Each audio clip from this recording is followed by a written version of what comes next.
ang 25 cent ng bansang Liberia. Yan po ang topic na pag-uusapan natin pagkalipas lang po ng aking maiksing intro.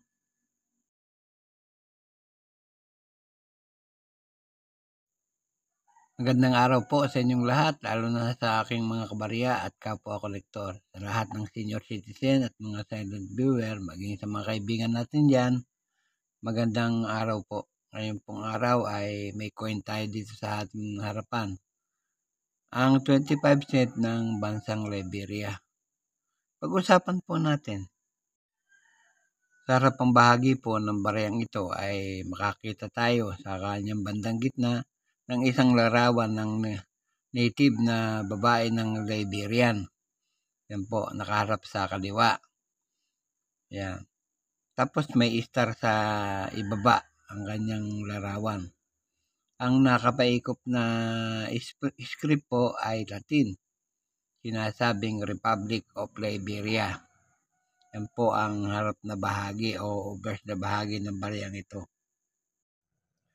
Sa reverse na bahagi naman ay makakita tayo ng dalawang branch ng olive branch. Tapos nakatalit ng parang nakatalit siya ng ribbon doon. Yan. Tapos ang nakasulat 25 cent 1968.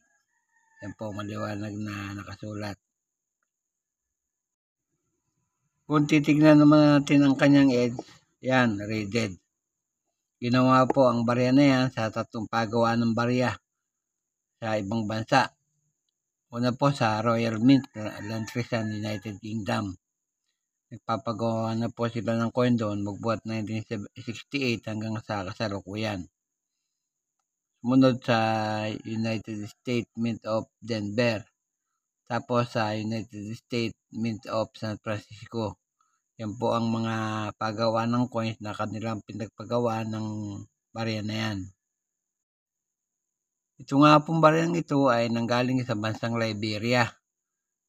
Ruling authority nila, Republic, magbuhat ng 1847 hanggang sa kasalukuyan.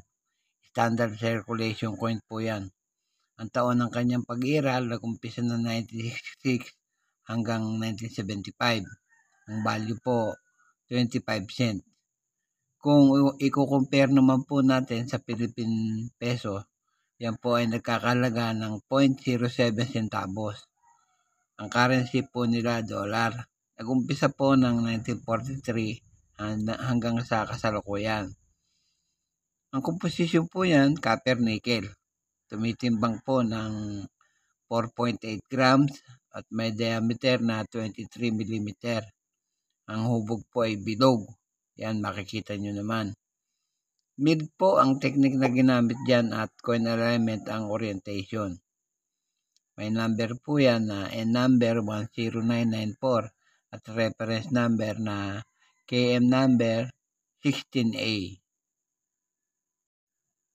Dito po sa Nuista ay marami pong presyo ang nakalagay. Pero ang babanggitin ko na lamang po ay ang para sa petsang 1968. Yan po. Ang very good po niyan ay 25 pesos. Ang fine po ay 31 pesos.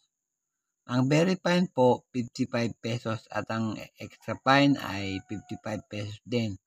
At yung almost uncirculated, ganun din, 55 pesos. Pero po, pagdating sa uncirculated niya, yan po ay nagkakalaga ng 110 pesos.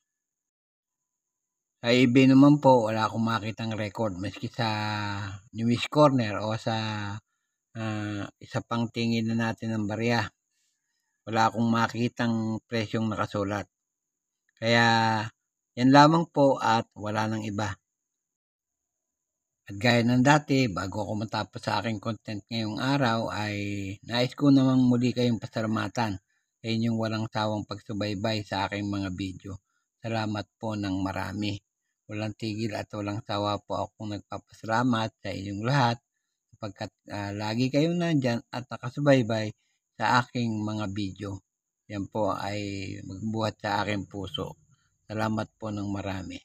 At sa huli ay masabi kong mabuhay tayong lahat.